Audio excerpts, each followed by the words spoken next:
নমস্কার বন্ধুরা, ইন্ডিয়ান কর্মবার্তায় আপনাদের স্বাগত। বন্ধুরা, আজকে একটি নতুন নোটিফিকেশন আমরা আলোচনা করব।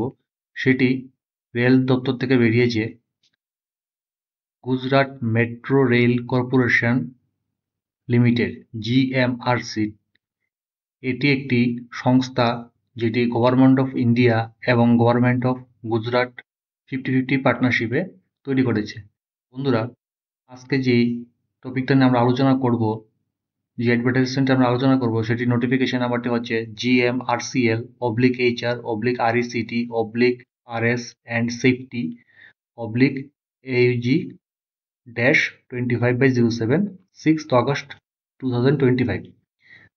আজকে যে রিক্রুটমেন্টটি বেরিয়েছে, এটি যে পোস্টগুলি বেরিয়েছে সেগুলি আমরা দেখে নিচ্ছি। প্রথম যে পোস্টটা হচ্ছে সেটা হচ্ছে additional general manager for rolling stock on contract or deputation or post superannuation হিসাবে নেওয়া হবে। এখানে যে স্যালারি ক্রাইটেরিয়াটা দেওয়া হয়েছে সেটা হচ্ছে 1 লাখ থেকে 2,60,000 আইডিএ রিভাইজড পে স্কেল হিসেবে। ভ্যাকেন্সি নাম্বার হচ্ছে একটি। আইডিএ মানে ইন্ডাস্ট্রিয়াল ডিয়ারনেস অ্যালাউন্স, সিডিএ মানে সেন্ট্রাল ডিয়ারনেস অ্যালাউন্স। বন্ধুরা, এখানে যে ক্রাইটেরিয়া দেওয়া হয়েছে এডুকেশন কোয়ালিফিকেশন আমরা দেখে নিচ্ছি। যারা যারা ইলেকট্রিক্যালে গ্র্যাজুয়েশন করেছেন বা মেকানিক্যাল, ইলেকট্রিক্যাল অ্যান্ড ইলেকট্রনিক্স অথবা electronics and communication, power electronics, instrumentation and control ডিসিপ্লিনে গভর্নমেন্ট রিকগনাইজ ইউনিভার্সিটি থেকে পাস করেছেন, তারা এলিজিবল অ্যাপ্লাই করার জন্য। এখানে যে পোস্ট এক্সপিরিয়েন্সটা চেয়েছে আপনাদের অবশ্যই, যেমন কি planning, preparation of technical specification, administration, contract, installation, testing, commissioning, এগুলি নিয়ে আপনাদের এক্সপিরিয়েন্স থাকতে লাগবে ইন রেলওয়ে অথবা মেট্রোস অথবা কোনো পিএসইউ অথবা প্রাইভেট সেক্টরে। এখানে বন্ধুরা দেখা যাচ্ছে যে অ্যাপ্লিকেশন যে করা হচ্ছে তাদের যে এক্সপিরিয়েন্সটা চেয়েছে, যারা পিএসইউ বা গভর্নমেন্ট আন্ডারটেকিং কোম্পানিতে কাজ করছেন বা মেট্রো রেলওয়ে বা এরকম অর্গানাইজেশন আছেন, তাদের জন্য ধার্য করা হয়েছে 15 ইয়ার্স। আর যারা প্রাইভেট থেকে অ্যাপ্লাই করবেন, ক্যান্ডিডেটসরা প্রাইভেট থেকে অ্যাপ্লাই করবেন, তাদের জন্য ধার্য করা হয়েছে 18 ইয়ার্স। ঠিক আছে। এখানে আরেকটা গুরুত্বপূর্ণ জিনিস হচ্ছে, যাতে অ্যাপ্লিকেশন দেওয়া হবে, the applicant must either be working in IDs pay scale, যে এই স্কেলটা দেওয়া আছে, যারা অলরেডি কাজ করছেন বা 2 ইয়ার্স ধরে আইডিএ পে স্কেলে 90,000 to 240,000 এই পে স্কেলে কাজ করছেন, তারা এলিজিবল। ঠিক আছে। তারপর দেখা যাচ্ছে অ্যাপ্লিকেশন প্রাইভেট থেকে যারা অ্যাপ্লাই করবেন তাদের মান্থলি সিটিসি লাগবে 2 লাখ টাকা পার মান্থ। ঠিক আছে। যারা সুপারনিউশন হিসেবে অ্যাপ্লাই করবেন, তারা যে রিটায়ার করেছেন আইডিএ পে স্কেলে 1 লাখ থেকে 2,60,000 বা এর অ্যাভাবে যদি জব করে থাকেন, তারাও অ্যাপ্লাই করতে পারবেন। এখানে যে বয়স সীমা দেওয়া হয়েছে এই পোস্টের জন্য 53 ইয়ার্স ফর অ্যাপ্লাইং অন কন্ট্রাক্টে যারা অ্যাপ্লাই করবেন তাদের ম্যাক্সিমাম এই বয়সটা পর্যন্ত অ্যাপ্লাই করতে পারেন, ম্যাক্সিমাম এজ। ঠিক আছে। আর 58 ইয়ার্স দেওয়া হয়েছে অন ডেপুটেশন বেসিসে যারা অ্যাপ্লাই করবেন। 62 ইয়ার্স দেওয়া হয়েছে যারা সুপারনিউশন হিসাবে অ্যাপ্লাই করবেন। ঠিক আছে। পরবর্তী পোস্টটা দেখে নিচ্ছি আমরা। পরবর্তী পোস্টটা হচ্ছে deputy general manager civil safety. এটাও কন্ট্রাক্ট ডেপুটেশন বেসিসে নেওয়া হবে ফর সোলার প্রজেক্ট। স্যালারিটা হবে ID scale revised 70,000 to 2 lakh. একটি ভ্যাকেন্সি আছে। যারা সিভিল নিয়ে পাশ করেছেন, মেকানিক্যাল, ইলেকট্রিক্যাল ইঞ্জিনিয়ারিং নিয়ে কোনো গভর্নমেন্ট অর্গানাইজেশন থেকে পাশ করেছেন, তারা এলিজিবল। এখানেও বন্ধুরা এক্সপিরিয়েন্স হিসেবে বলা হয়েছে যারা সেফটিতে কাজ করেছেন, preferably metro railway, highway, speed railway এই সেক্টরে কাজ করেছেন, তাদের জন্য এক্সপিরিয়েন্স কাজে লাগবে।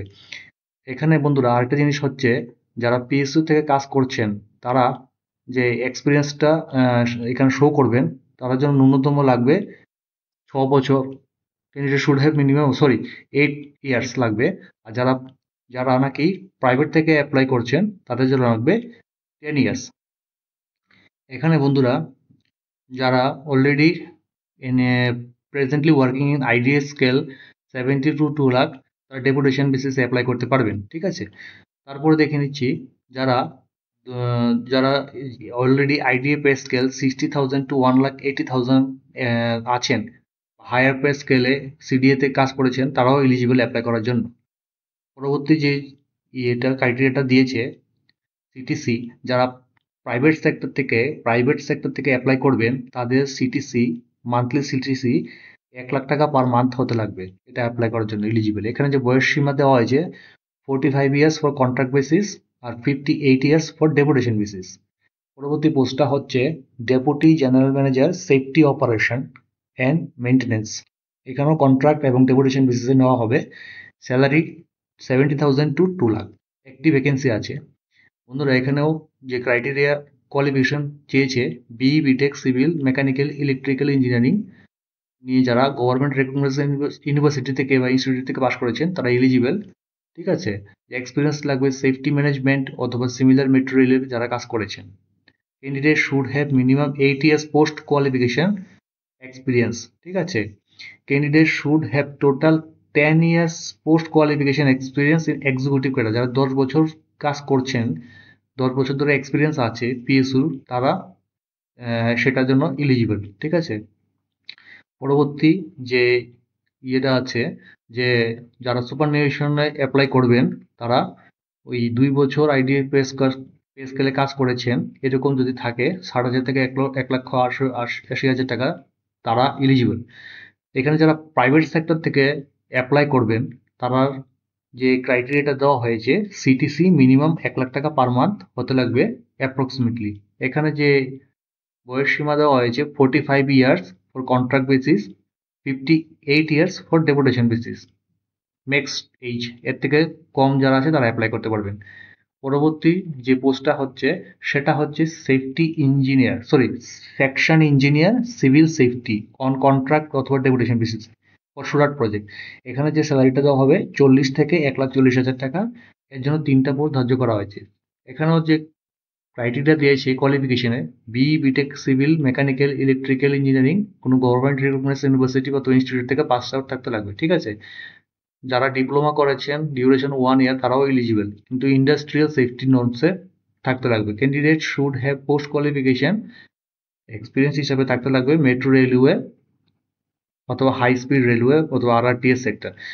এখানে যে মিনিমাম এক্সপিরিয়েন্স চেয়েছে 4 years post qualification executive experience in PSU. ঠিক আছে, candidate should have 5 years post qualification in executive in civil engineering infrastructure industry other than above which are relevant work experience in 3 years। বন্ধুরা ভিডিওটা pause করে একটু আপনারা একটু এই গুরুত্বপূর্ণ ডিটেলসগুলো একটু দেখে নেবেন। ঠিক আছে, ক্যান্ডিডেট যারা অলরেডি আইডিএ প্যাটার্ন স্কেল 40 থেকে 1,40,000 টাকা অলরেডি কাজ করছেন, যারা ডেপুটেশন বেসিসে আসতে চান তাদের জন্য এটা। ঠিক আছে, তারপরে যেটা আছে সেটা হচ্ছে ক্যান্ডিডেট শুড হ্যাভ 2 ইয়ার্স, যারা ওই নিচের পোস্টটা যেটা আছে 2 ইয়ার্স পে স্কেল 35,000 থেকে 1,10,000 টাকা কাজ করেছেন তারাও এই পোস্টের জন্য এলিজিবল। ঠিক আছে, candidate should have work at least 4 years in revised IDA pay scale for executive cadre 3 লক্ষ থেকে 1,20,000 অথবা এক্সিকিউটিভ অথবা ইকুইভ্যালেন্ট সিডিএ স্কেলে কাজ করেছেন তারাও এই পোস্টের জন্য ডেপুটেশনে অ্যাপ্লাই করতে পারবেন। ঠিক আছে, application working in civil engineering related to infrastructure CTC, যারা প্রাইভেট থেকে অ্যাপ্লাই করবেন ঠিক আছে তারা ন্যূনতম 50,000 পার মান্থ অ্যাপ্রক্সিমেটলি হলে এলিজিবল অ্যাপ্লাই করার জন্য। এখানে যে বয়স সীমা দেওয়া হয়েছে 32 বছর 32 ইয়ার্স ম্যাক্স। বন্ধুরা কিছু গুরুত্বপূর্ণ টপিক এগুলি আমি হাইলাইট করে রেখেছি, আপনার ভিডিও পোস্ট করে দেখে নেবেন। তারপরে দেখে নিচ্ছি জেনারেল কন্ডিশন। এখানে নাম্বার অফ বলেছে যে ভ্যাকেন্সি বাড়তেও পারে কমতেও পারে। এক্সপিরিয়েন্স এজ লিমিটটা যেটা কাউন্ট করা হবে এটা ম্যাক্স 6 অগাস্ট 2025 পর্যন্ত, এর হিসাবে আপনারা বয়সটা চেক করে নেবেন। ক্যান্ডিডেট ওয়ার্কিং ইন পিইউসিউ তাদের জন্য তাদের জন্য এনওসি অবশ্যই লাগবে, নো অবজেকশন সার্টিফিকেট প্রোভাইড করতে লাগবে। ঠিক আছে, অরিজিনাল ডকুমেন্ট আপনাদের জমা করতে লাগবে, দেখাতে লাগবে এবং ফটোকপিস জমা করতে লাগবে at the time of interview. এই কথাটা একটু মাথায় রাখবেন। ঠিক আছে, আমি গুরুত্বপূর্ণ পয়েন্টগুলি হাইলাইট করে রেখেছি, যেমন কি সিলেকশন প্রসেসে এখানে কিভাবে নেওয়া হবে। সিলেকশন প্রসেস ইন্টারভিউ হবে, তারপর ডকুমেন্ট ভেরিফিকেশন, তারপরে মেডিকেল এক্সামিনেশন হবে। প্রেফারেন্স দেওয়া হবে বলছে যারা সেম গ্রেডে কাজ করেছেন বা ইমিডিয়েট লোয়ার গ্রেডে কাজ করেছেন 2 বছর ধরে তাদের দেওয়া হবে। দ্য ভেনিউ এবং time of interview examination will be inform in advance. বন্ধুরা এখানে অ্যাপ্লাই করতে গেলে আপনাদের যেতে লাগবে www.gujarat metrorail.com। ওই ওয়েবসাইটে গিয়ে আপনারা অ্যাপ্লাই লিঙ্ক পাবেন। আমার ভিডিও ডেসক্রিপশনেও আমি দিয়ে রেখেছি, এখান থেকেও গিয়ে আপনারা অ্যাপ্লাই করতে পারবেন। যদি কোনো সমস্যা হয় অবশ্যই কমেন্ট করে জানাবেন। বন্ধুরা, এখানে যে আপনারা কারিকুলাম ভাইটা তৈরি করবেন, এর মধ্যে অবশ্যই ভালো করে সবকিছু ডিটেলস শো করতে লাগবে, যেমন proof of age, matriculation, birth certificate, education qualification, SSC mark sheet, HSC mark sheet, graduation of all year semester marksheet গুলি প্রোভাইড করতে লাগবে, ডিগ্রি ডিপ্লোমা সার্টিফিকেট প্রোভাইড করতে লাগবে। এক্সপিরিয়েন্স হিসাবে অবশ্যই আপনাদের পুরনো যে এমপ্লয়মেন্ট থাকবে তার ডিটেলসগুলি শো করতে হবে, যেমন date of joining, date of relieving, department of work, এই সবগুলি আপনাদের ক্লিয়ারলি মেনশন করা থাকতে লাগবে। অবশ্যই ফর্ম 16 আপনাদের দিতে লাগবে, কারেন্ট অর্গানাইজেশনের অ্যাপয়েন্টমেন্ট লেটার লাগবে, proof of date of joining, last pay slip, form 16, এগুলি লাস্ট ফর্ম 16 3 ইয়ার্স ধরে সাবমিশন করতে হবে, এগুলো সবগুলি আপনারা দিতে লাগবে। বন্ধুরা, last date of submission application is 19th August 2025, কথাটা মাথায় রাখবেন। আর টাইম অফ ইন্টারভিউ অবশ্যই রেজিস্টার্ড মেইলে আপনাদের পাঠানো হবে, সেটা নিয়ে আপনারা একবার দেখে নেবেন। ঠিক আছে বন্ধুরা, আমার দেওয়া নোটিফিকেশন যদি আপনাদের কোনো কাজে লাগে, চ্যানেলটি সাবস্ক্রাইব করে রাখবেন এবং নোটিফিকেশন আইকনটি ক্লিক করে রাখবেন পরবর্তী নোটিফিকেশনগুলি টাইম মতো পাওয়ার জন্য। ধন্যবাদ।